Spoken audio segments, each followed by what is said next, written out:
Hello everyone.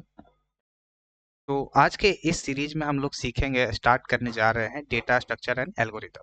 So welcome to data structure and algorithm with Java. So इस series में हमारे लिए pre requisites क्या है?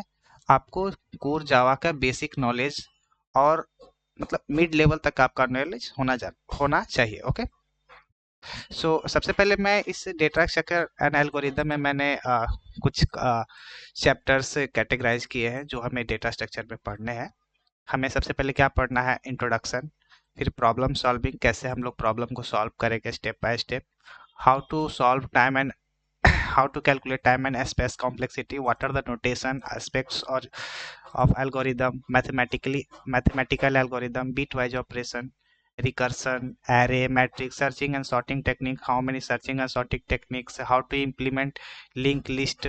Okay, how to implement linked list, how to implement a stack, how many principle follow in a stack, how to implement queue, how many queues are there, what is binary tree, what is hash table, what is hashing, मतलब कैसे हम लोग collision को खत्म करेंगे, what is ABL tree, dictionary और map, graph, greedy, backtracking, dynamic programming. तो सबसे पहले इससे चैप्टर को देखने से पहले हम लोग एक ओवरव्यू लेंगे कि आखिर डेटा स्ट्रक्चर एंड एल्गोरिदम है क्या।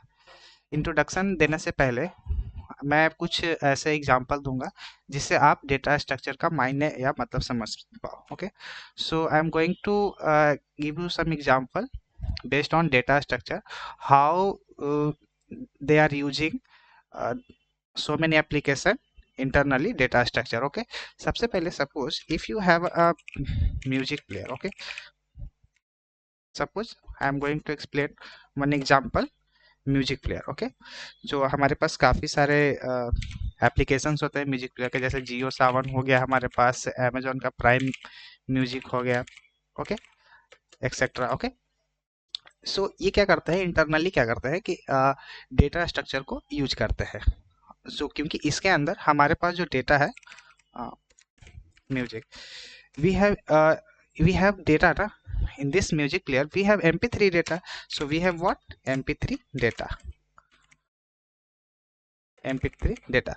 So first of all, how to implement in this mp3 data in our music player और जियो सावन एप्लीकेशन। सपोज आपके पास म्यूजिक प्लेयर रहता है तो उसमें काफ़ी आप सर्च करते हो, आप क्या करते हो? सर्च करते हो,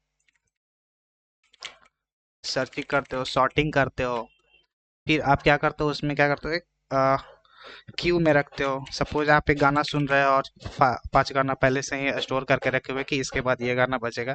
तो व्हाट दे आर फॉल ये जो एप्लीकेशन है internally, what they are following, internally they are following what? Link list. Internally they are following linked list. So how you are thinking how? So let's see.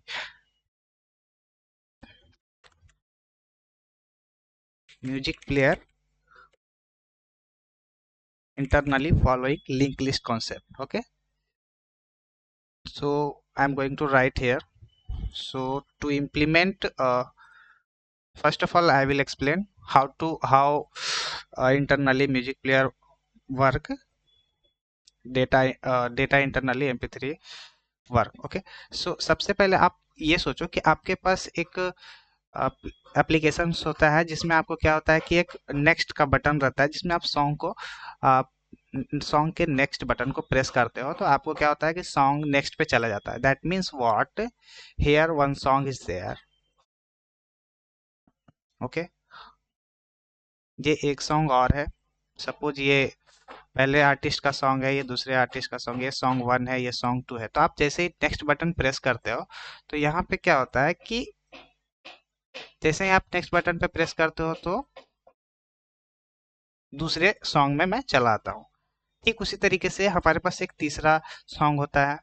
जैसे ही next button पे click करते हो तो ये क्या होता है कि तीसरे सॉन्ग पे चला आता है। तो इसे हम लोग क्या कहते हैं? Singly link list. अभी मैं आपको लिंक लिस्ट का कंप्लीट डिटेल्स नहीं बता रहा हूँ, बस मैं ओवरव्यू दे रहा हूँ कि डेटा स्ट्रक्चर एंड एल्गोरिथम है क्या। बस आप सिर्फ देखो कि हो कैसे रहा है, म्यूजिक प्लेयर इंटरनली वर्क कैसे करता है, how they are using internally data structure and algorithm. So first I'm going to give you an idea about this kind of scenario. So I have one example, music player. Okay, so ये क्या करता है, internally क्या करता है, singly link list. Okay, ये internally क्या follow करेगा, singly link list. We have four types of link list. Now don't worry about its how many types of link list, just see and watch. अब क्या हुआ, ये हमारा पहला scenario हुआ कि जब हम लोग नेक्स्ट बटन प्रेस करते हैं तो इंटरनली क्या करता है कि वो लिंक लिस्ट को फॉलो करता है. कौन सा link list, singly link list. Okay, लेकिन कभी कभी हम लोग क्या करते हैं कि हम लोग नेक्स्ट बटन भी रहता है और प्रीवियस बटन भी रहता है हमारे पास. यहाँ पे नेक्स्ट बटन भी रहता है ना, इसमें हम लोग के पास एक नेक्स्ट बटन भी रहता है.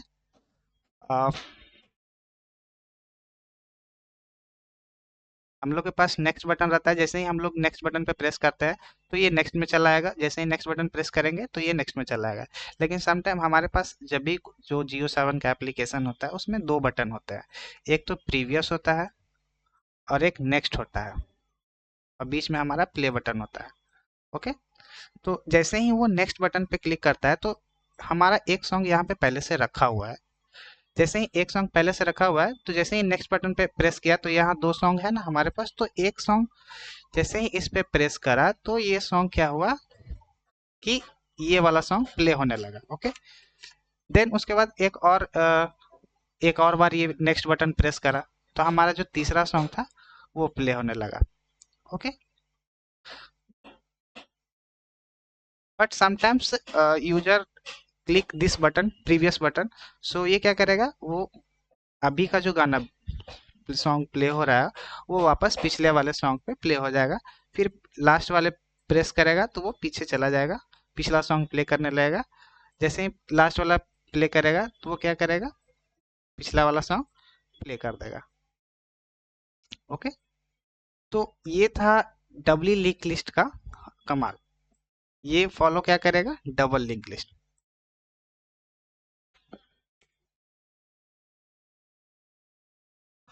यह था हमारा डबली लिंक लिस्ट. अब मैं एक और एग्जांपल लेता हूँ. लिंक लिस्ट के अंदर हमारे सॉन्ग्स में एक फंक्शन रहता है नेक्स्ट का. तो कभी कभी हम लोग अगर सिर्फ नेक्स्ट नेक्स्ट नेक्स्ट करना है तो वो सिंगली लिंक लिस्ट फॉलो करेगा. अगर नेक्स्ट और प्रीवियस बटन फॉलो करना है तो वो doubly link list algorithm data structure को फॉलो करेगा. ओके, अब सपोज क्या होता है कि हमारे पास कुछ लिमिटेड ही सॉन्ग्स होते हैं. जैसे हमारे पास 4 सॉन्ग्स है. ओके, हमारे पास कितने सॉन्ग्स है, 4 सॉन्ग्स. ये हमारा 4 सॉन्ग्स का एल्बम है. और ये 4 सॉन्ग्स में क्या होता है कि कभी कभी क्या होता है कि 4 सॉन्ग्स जो हमारे हैं वो खत्म हो जाते हैं. If 4 songs will completed then automatically first song will play. Okay, so ये किस किस एल्गोरिदम पे काम करेगा वो मैं बताता हूँ आपको.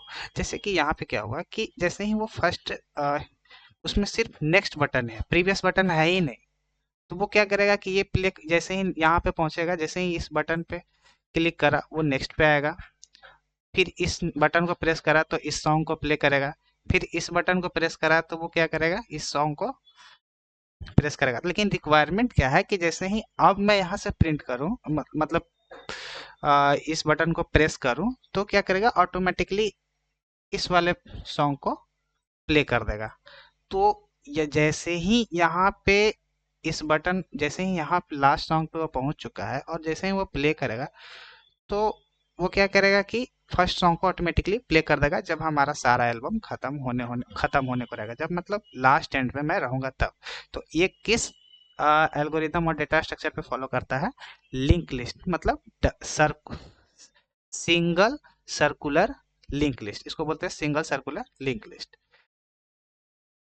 Single circular link list. Okay, so आप ये सोचो कि ये कैसे इम्प्लीमेंट होगा, ये सर्कुलर लिंक लिस्ट क्या है और डबली लिंक लिस्ट क्या है, सिंगली लिंक लिस्ट क्या है. आप इसके बारे में थोड़ा सा भी ना सोचो. I will teach you in the next video because I'm going to give you an only idea about how music player working. Okay, अब एक रिक्वायरमेंट ये रहता है कि हम लोग जब एप्लीकेशन ओपन करते हैं तो उसमें रहता है कि अभी सॉन्ग जो है रिपीटेडली यहाँ तो खत्म हो गया। सम टाइम क्या होता है कि हमारे पास वन है तो फिर इधर से भी प्ले होना चाहिए। जैसे यहाँ पे पहुंचे तो उसमें प्री जैसे यहाँ पे मैं न्यू एक फिर से डायग्राम देता हूँ। जैसे ये जो हमारा है, ये हमारा चार गो,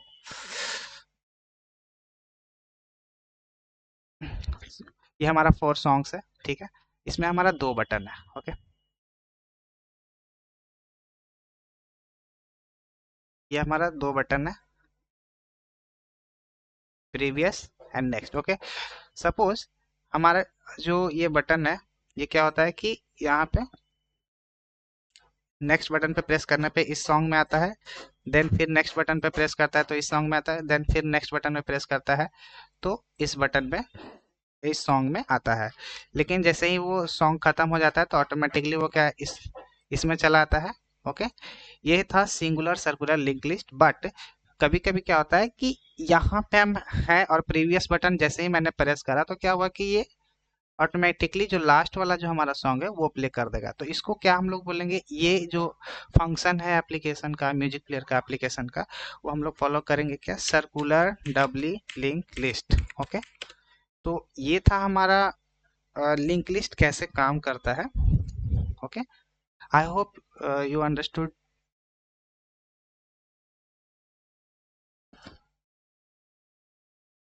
ओके, सो मैंने म्यूजिक प्लेयर का एक एग्जांपल दिया आपको जिससे आपको लिंक लिस्ट का डेटा स्ट्रक्चर कैसे यूज किया जाता है वो एक ओवरव्यू आपको मिल जाए।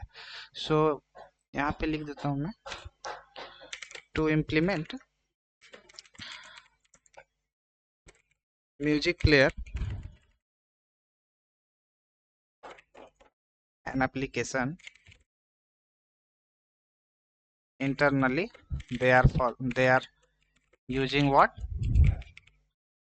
data structure. Which type of data structure? Linked list. Linked list that using data structure or linked list data structure. But I am going to give you a second example. Second example मैं आपको देता हूँ, वो है आपका, ये तो हमारा फर्स्ट एग्जांपल था म्यूजिक प्लेयर का।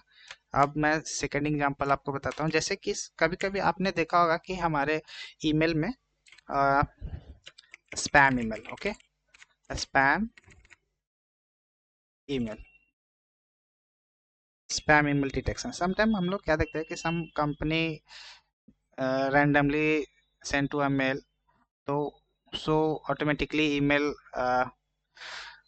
Store spam email inside the spam box, okay. वो क्या होता है कि जो भी मतलब कि अनरिलेटेड जो ईमेल है जिसमें लगता है कि इसमें जंक वैल्यू है, मालवेयर है, तो वो क्या करता है कि वो स्पैम बना के रखे हुए हैं ईमेल में। तो उसमें जो कैसे वो कौन सा वो डेटा स्ट्रक्चर और एल्गोरिदम यूज करता है कि वो स्पैम में उस ईमेल को कट करके स्पैम में रख देता है। जैसे कि सपोज मेरे पास एक ईमेल है abc@gmail.com, ओके। सो यहाँ पे @gmail.com को वो क्या करेगा, डिटेक्ट करेगा और वो फाइंड करेगा कि ये जो हमारा @gmail जो है वो फॉलो कर रहा है कि नहीं। तो वो कैसे फॉलो कर रहा है, स्ट्रिंग का हेल्प से वो फॉलो करता है। सपोज अब इसी के बेसिस पे मैं कहता हूँ कि मेरा नाम है XYZ और कुछ कंपनी का नाम है ABC कंपनी है और .com लगाया। तो यहाँ पे जीमेल जो है उसका ऑलरेडी पहले से वैलिड है, लेकिन कुछ कुछ कंपनी जब मेल करती है तो वो ये लास्ट का 6 डिजिट को डिटेक्ट करके वो स्पैम में रख देता है। तो ये तो था स्पैम को कैसे वो हैंडल करेगा, किसके हेल्प से वो हैंडल करता है, वो स्ट्रिंग डेटा स्ट्रक्चर के मदद से हेल्प करता है। इन स्ट्रिंग के कॉन्सेप्ट से वो हेल्प स्ट्रिंग के कॉन्सेप्ट से वो मतलब कि स्पैम को डिटेक्ट करता है, ओके। अभी लास्ट वन आ रहा है कि जैसे कि हमारे पास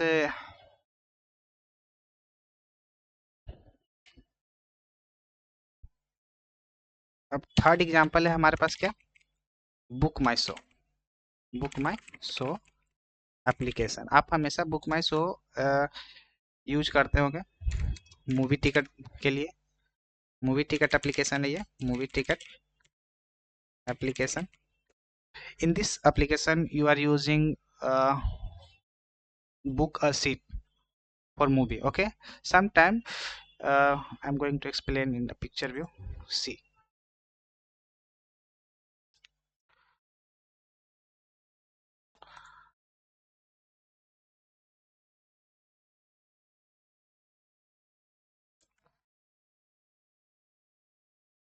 so यहाँ पे आप देखो कि जैसे कि ये हमारा हॉल का ये स्क्रीन है, ये हमारा स्क्रीन रहता है, और यहाँ पे क्या होता है कि ये सीट्स हैं, हॉल में सीट्स रहते हैं, यहाँ पे इंटरनली रो रहते हैं, जैसे कि यहाँ पे रो रहते हैं, यहाँ पे भी रहते हैं। ओके, मैं बस एक ओवरव्यू आपको दे रहा हूँ। ये सेकंड सीट रहता है, ऐसे करके आपको ए से यहाँ से कितना तक रहता है, 1 से 26 तक यहाँ रहता है। सपोज आप यहाँ पे समझो कि 1 से 26 तक यहाँ रहता है, मैं यहाँ पे लिख देता हूँ। यहाँ पे जो हमारा सीट है क्या है, 1 है, ये सीट नंबर हमारा 1 है, और ये हमारा सीट नंबर कितना है, 2 है, ये हमारा सीट नंबर कितना है, 3 है,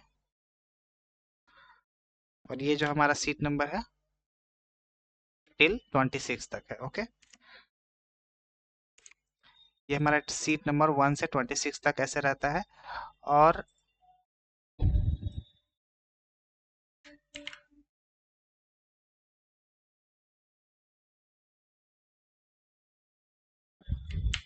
वन मिनट,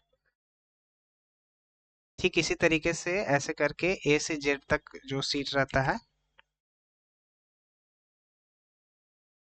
मैं यहाँ पे सीट एक और लेता हूँ, और ऐसे करके काफी सारे यहाँ से ए टू जेड तक यहाँ पे सीट रहते हैं। तो मैं यहाँ पे इस सीट का नाम दे देता हूँ ए,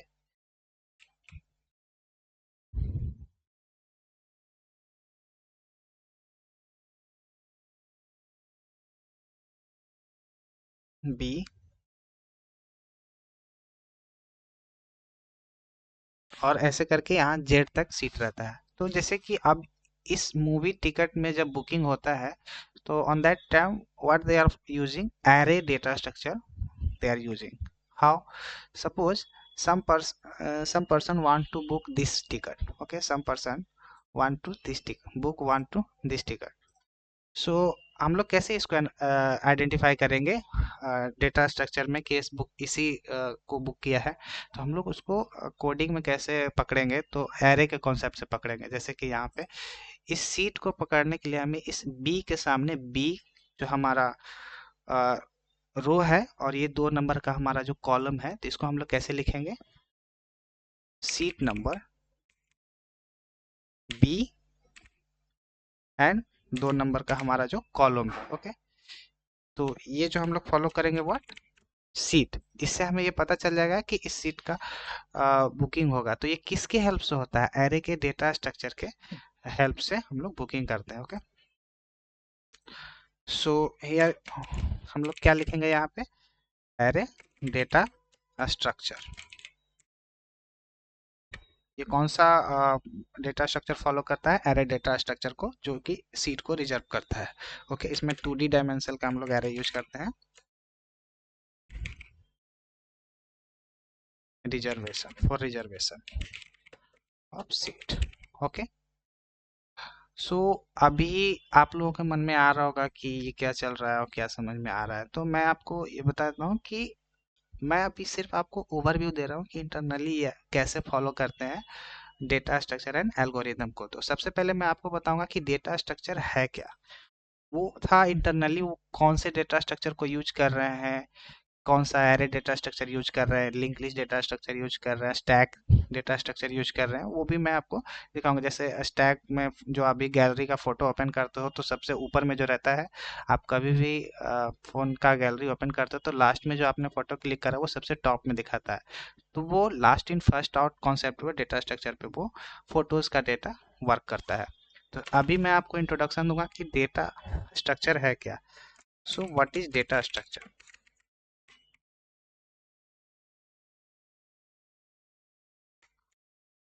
Data structure, it means what? Arranging the data in a proper structure manner, okay, and organizing the data. That is called data structure. Or मतलब कि in this data structure we are going to perform some operation like insertion, deletion, updation, search, sorting, so many things we will use after uh, after completing this video. We will understand in depth what is data structure. I am going to introduce only introduction about data structure. Arranging the data in proper manner and organizing the data is called data structure. That's it. We can perform in this data structure various operation in this data structure. So first of all, I'm going to write a definition.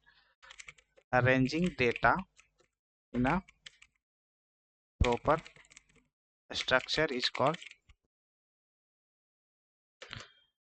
data structure. And organizing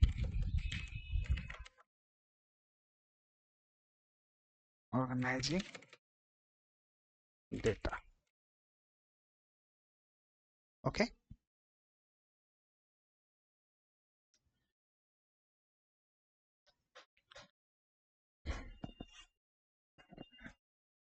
Organizing a data is called as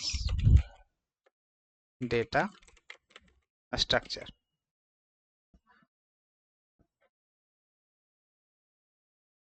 So the first thing is data structure. We can perform so many what operations na. So I'm going to write what the following are the various operation. Okay, various operation that we can also to perform on data structure. First one is insertion, deletion, updation, sorting, so many things. So I'm going to write some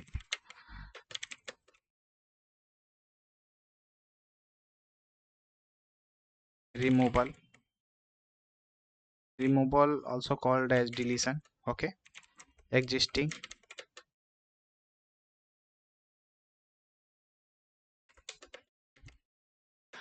updation, or replacement. You can also call as replacement.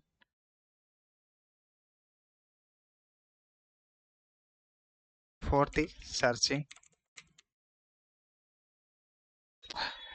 So many things, etc. Sorting, we are performing sorting,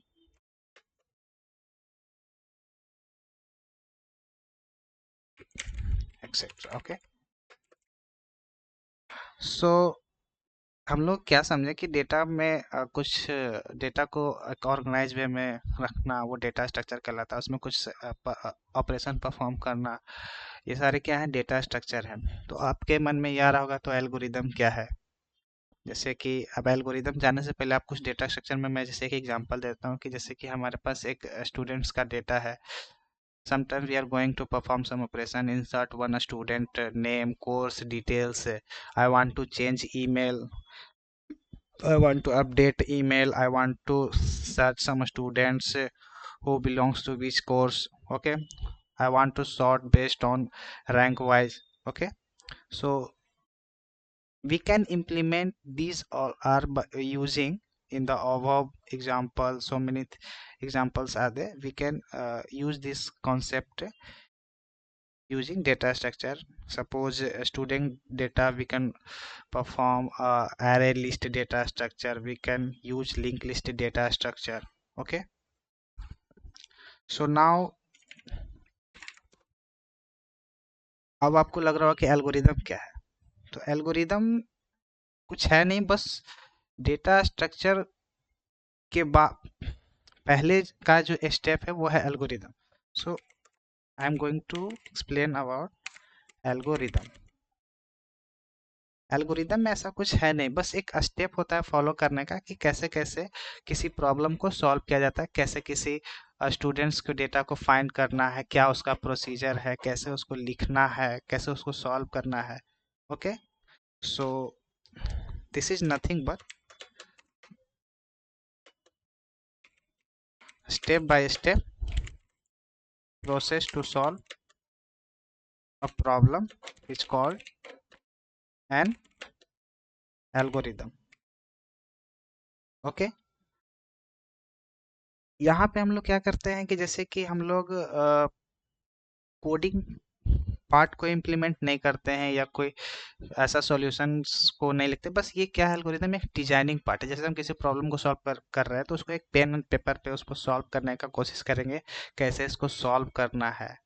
तो यहाँ पे हम लोग focus क्या करेंगे, designing part पे। So here we will concentrate on design part but not on implementation part. हम लोग इस डेटा स्ट्रक्चर में जावा का इस्तेमाल करने वाले हैं। तो यहाँ पे इसमें जावा का यूज करने वाले हैं। ओके, इसमें हम लोग को जैसे एल्गोरिदम में हम लोग कोई सिंटेक्स का इस्तेमाल नहीं करेंगे। एल्गोरिदम में सिर्फ हमें वो प्रोसीजर लिखना है कि कैसे इस प्रॉब्लम को सॉल्व किया जा सकता है। Okay, so no syntax only English instruction. कोई प्रॉब्लम है उसको कैसे लिखना है, जैसे कोई प्रॉब्लम स्टेटमेंट दिया गया कि प्रॉब्लम स्टेटमेंट है हमारे पास, जैसे एक प्रॉब्लम स्टेटमेंट को एल्गोरिदम में कैसे लिखना है, प्रॉब्लम स्टेटमेंट। ओके, तो हमें एक प्रॉब्लम दिया जा रहा है कि implement program to perform addition of two number. Here is I have a problem how to solve using algorithm. Okay, so first I am going to write algorithm for this question problem. First one is हमें क्या करना होगा, सबसे पहले क्या करना होगा कि दो जो हमारा इनपुट है उसको लेना होगा। Read two input from what user. So first process is what, read two input from read two number from the user. Okay, then उसके बाद क्या करना होगा कि हमारे पास जो यूजर जो भी इनपुट दिया उसके साथ क्या करना होगा, हमें एक अर्थमेटिक कैलकुलेशन करना पड़ेगा। क्या करना है, एडिशन करना है। तो हमें यहाँ पे दूसरा एल्गोरिदम क्या लिखना पड़ेगा,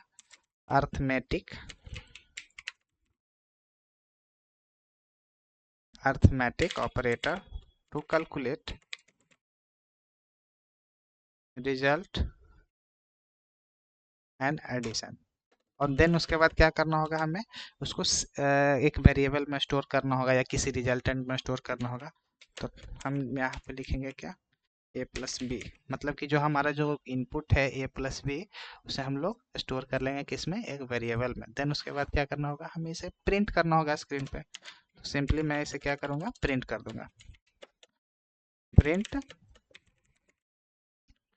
रिजल्ट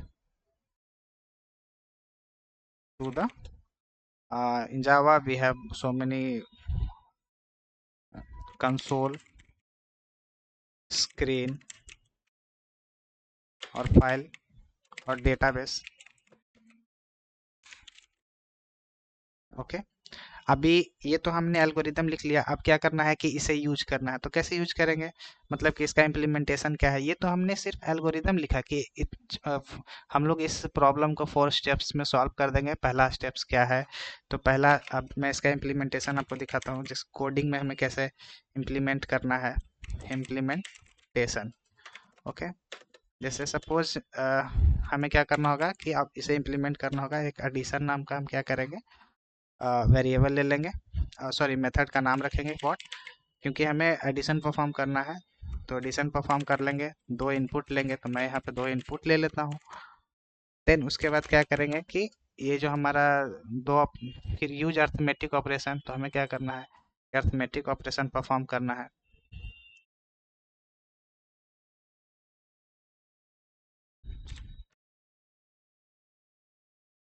एक वेरिएबल हमें ले लेना है, देन उसके बाद हमें क्या करना है कि इस सी नाम के वेरिएबल में हमें स्टोर कर लेना है ए प्लस बी।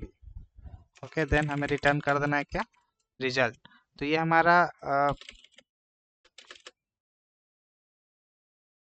ये जो हमारा एल्गोरिदम था उसके बेस पे हमने क्या किया, इसे इम्प्लीमेंट कर लिया। तो एल्गोरिदम क्या करता है कि स्टेप बाय स्टेप हमें क्या देता है, सॉल्यूशन देता है, और उसे हमें इम्प्लीमेंट करने के लिए किसी भी लैंग्वेज में हम लोग उसको लिख सकते हैं, इम्प्लीमेंट कर सकते हैं। that simple you can understand, this is the theory to solve the problem, how we can solve. Okay, video काफी लंबी हो जाएगी, so we will learn next video. Thank you so much.